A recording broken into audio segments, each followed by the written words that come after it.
মাত্রার একটা ভূমিকম্প হয়েছে।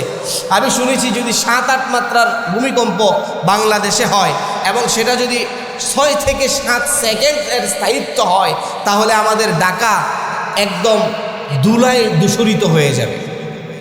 এবং আপনারা অনেকেই হয়তো জেনে থাকবেন, বিশেষ করে ঢাকা অঞ্চলে যারা ফায়ার সার্ভিস বা ফায়ার ব্রিগেড যারা আছে, তাদের ঊর্ধ্বতম কর্মকর্তারা অনেক আগেই জানিয়ে দিয়েছে, যদি বিশেষ করে পুরান ঢাকার দিকে কখনো ভূমিকম্পে ভূমিধস হয়, তাহলে তারা সেখানে যাওয়ার কোনো সুযোগ থাকবে না। অর্থাৎ তারা আগে থেকেই এটাকে ডিসপোজ করে দিবে, অর্থাৎ সেখানে উদ্ধার কার্য পরিচালনা করার মতো সুযোগ তাদের থাকবে না।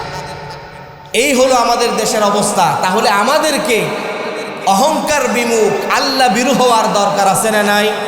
আরো জোরে বলেন না, আছে না নাই? অহংকার আর হিংসুক যারা হবে তাদেরকে আল্লাহ তাআলা বরবাদ করে দিবেন, তাদের জন্য ধ্বংস অনিবার্য। অহংকারের শাস্তি আল্লাহ তাআলা দুনিয়াতেই দেয়। চিল্লায় বলেন ঠিক কিনা? দেখেছেন না গত সপ্তাহে আপনারা দেখেছেন? আমি কোনো সময় উদ্দেশ্য প্রণোদিত কোনো কথা বলি না, তারপরেও আমার এই অহংকারের আলোচনা যখন আমি লিখছিলাম, তখন আমার কাছে মনে হচ্ছিল আল্লাহ তাআলা অহংকারের বিচার করেছে। চিল্লায় বলেন ঠিক কিনা?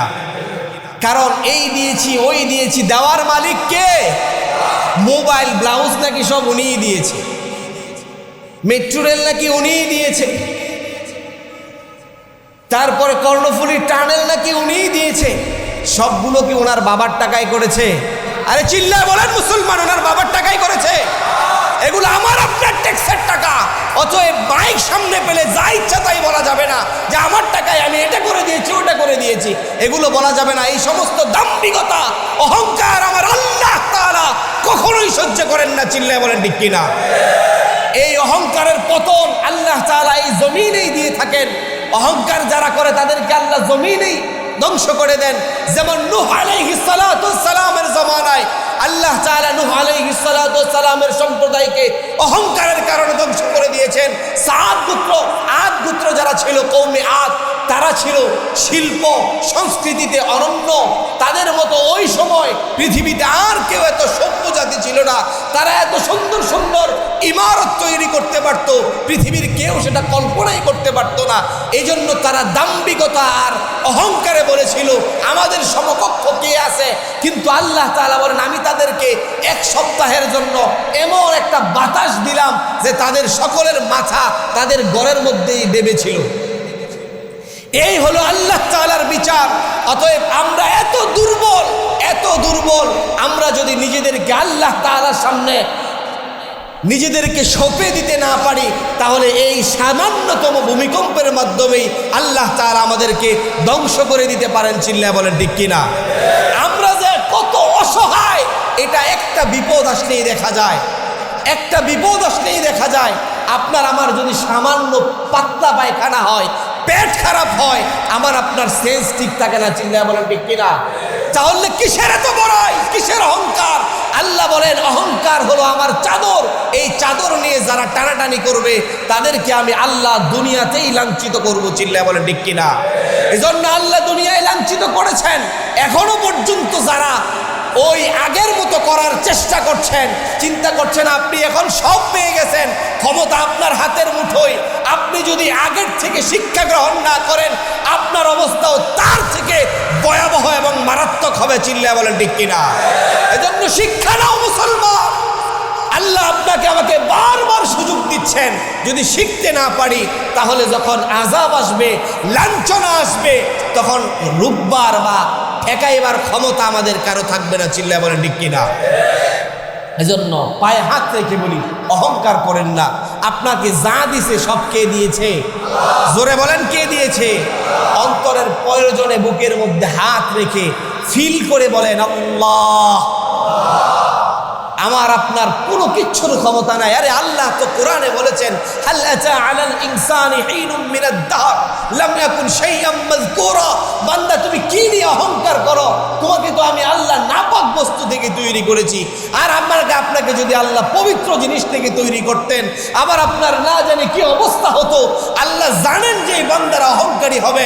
আল্লাহ তাআলা আমাদেরকে নাপাক বস্তু থেকে তৈরি করেছেন, এবং এমন নাপাক যেই নাপাক শরীরে লাগলে গোসল ফরজ হয়ে যায়, এমন নাপাক যেই নাপাক শুধু গোসল করলে পবিত্র হওয়া যায় না, আগে ওযু করতে হয়, নাপাকি দূর করতে হয়। এমন নিকৃষ্টতম নাপাকি থেকে আল্লাহ আমাকে আপনাকে তৈরি করেছেন। তারপর আল্লাহ বলছেন, হাল আতা আলাল ইনসানি ঈনুম মিনাদ দাহর লাম আকুন শাইআম মাযকুরা। বান্দা, তোমাকে আমি এমন একটা জিনিস থেকে তৈরি করেছি যেটার কোনো অস্তিত্ব, যেটার কোনো আলোচনাই ছিল না। তো এমন জায়গা থেকে আমাকে আপনাকে যিনি অস্তিত্ব দিয়েছেন তিনি কে? তিনি কে? আরো জোরে বলেন, তিনি কে? তো আল্লাহ তাআলা আমাকে আপনাকে সব কিছু দিয়েছেন, এটার একমাত্র উদ্দেশ্য হলো গোলামি হবে একমাত্র কাজ। আল্লাহ তাআলা আমাদেরকে বুঝার তৌফিক দান করুক, আর সব সময় কৃতজ্ঞ হওয়ার চেষ্টা করুন। আপনাকে যেই মানুষটা একটু উপকার করেছে, বিশেষ করে আমরা ছোট ভাইয়েরা বড় ভাইদের প্রতি অত্যন্ত অকৃতজ্ঞ থাকি। বড় ভাইয়েরা তাদের রক্তকে পানি করে তারা তাদের সমস্ত আরাম, আয়েশ, সুখ, বিলাসিতা সব কিছুকে বিসর্জন দিয়ে ছোট ভাইদেরকে পড়াশোনা করায়। এই ছোট ভাইয়েরা যখন চাকরি বাকরি করে, ভালো অর্থকরীর মালিক হয়, বাড়ি গাড়ি করে, বড় ভাইদেরকে চিনে না, এমন আছে না নাই? নিঃসন্দেহে সে অহংকারী, চিল্লা বলেন ঠিক কিনা? কিন্তু সে যদি একটু কৃতজ্ঞ হতো, একটু কৃতজ্ঞ হতো যে আমাকে এই লোকটা যদি আমাকে ছোট সময় শাসন না করত, ভরণ পোষণ না দিত, টাকা পয়সা না দিত, ইউনিভার্সিটির খরচ না দিত, তাহলে হয়তো তাদের আমার বড় ভাইয়ের মতো আমাকেও রিক্সা চালাইতে হতো। এমন আছে না নাই? আমরা যদি একটু কৃতজ্ঞ হই, আমাদের বড় ভাইয়েরা, আমাদের বাবারা, চাচারা আমাদের কাছে শুধুমাত্র কৃতজ্ঞতা চায়। আপনি দেখবেন কোনো দিন কোনো ভাই, আমার মনে হয় না আজ পর্যন্ত এমন পাওয়া যাবে যে কিনা তার ছোট ভাইকে পড়াশোনা করাইছে, করানোর পরে সে যখন চাকরি বাকরি করে সে বলে তুমি আমার ফ্যামিলিটা চালাও। কোনো বড় ভাই বলে এটা? শুধু বড় ভাইয়ের চাওয়া থাকে এতটুকু, আমার ছোট ভাই স্বীকার করুক যে আমি আমার ছোট ভাইকে পড়াশোনা করিয়েছি, এবং আমার এই কষ্টের বিনিময়ে আজকে সে ভালো লাইফ লিড করছে। এটা যদি স্বীকার করে তাহলে বড় ভাই তার মনের মধ্যে একটা তৃপ্তি আসে, তার সারা জীবনের কষ্ট আর থাকে না।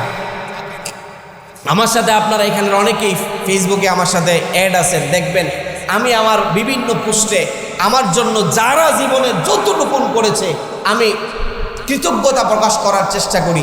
এতে আমার নিজের কাছেও একটা আত্মতৃপ্তি হয়, এবং যেই লোকটার ব্যাপারে এই প্রশংসাটা করলাম সেও নিজে একটা আত্মতৃপ্তি হয়।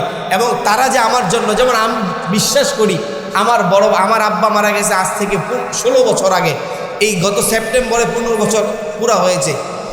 আমার বড় ভাইয়েরা যদি আমাদেরকে পড়াশোনা না করাইতেন তাহলে হয়তো আমরাও আজকে এখানে বসার সুযোগ হতো না।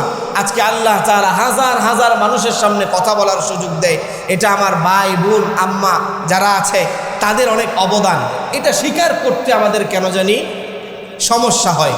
আল্লাহর কসম আপনাদের পায়ে হাত রেখে বলি, যে যতটুকুন করে ততটুকুন স্বীকার করাটাই হলো কৃতজ্ঞতা, আর অস্বীকার করাটাই হলো অহংকার।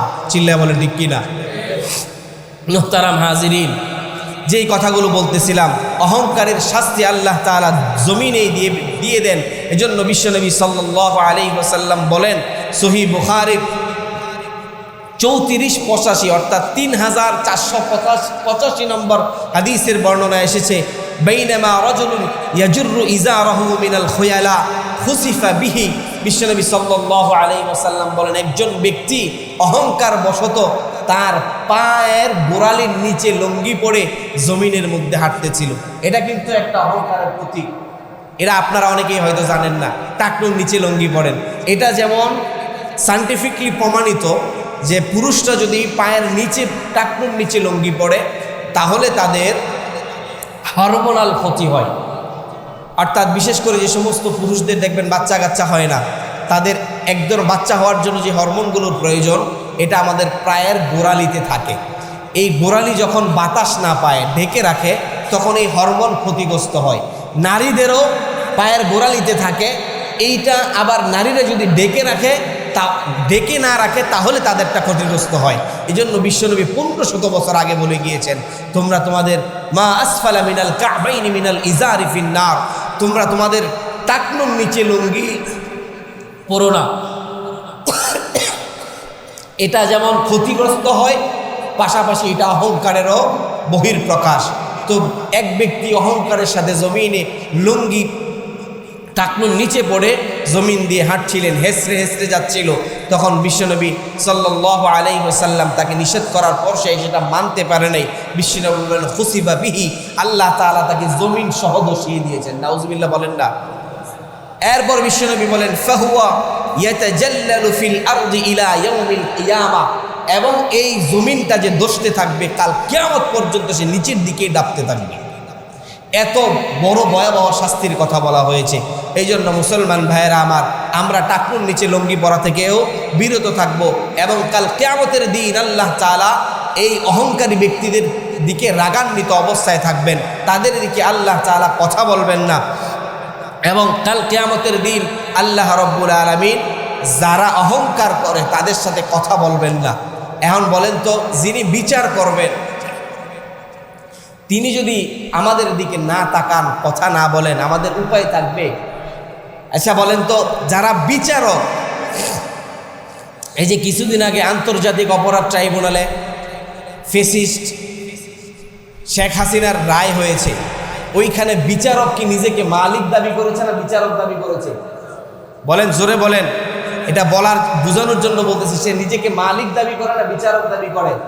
কিন্তু বলেন তো, আল্লাহ তাআলা কি বিচার দিবসের বিচারক না মালিক? বিচার দিবসের বিচারক না মালিক?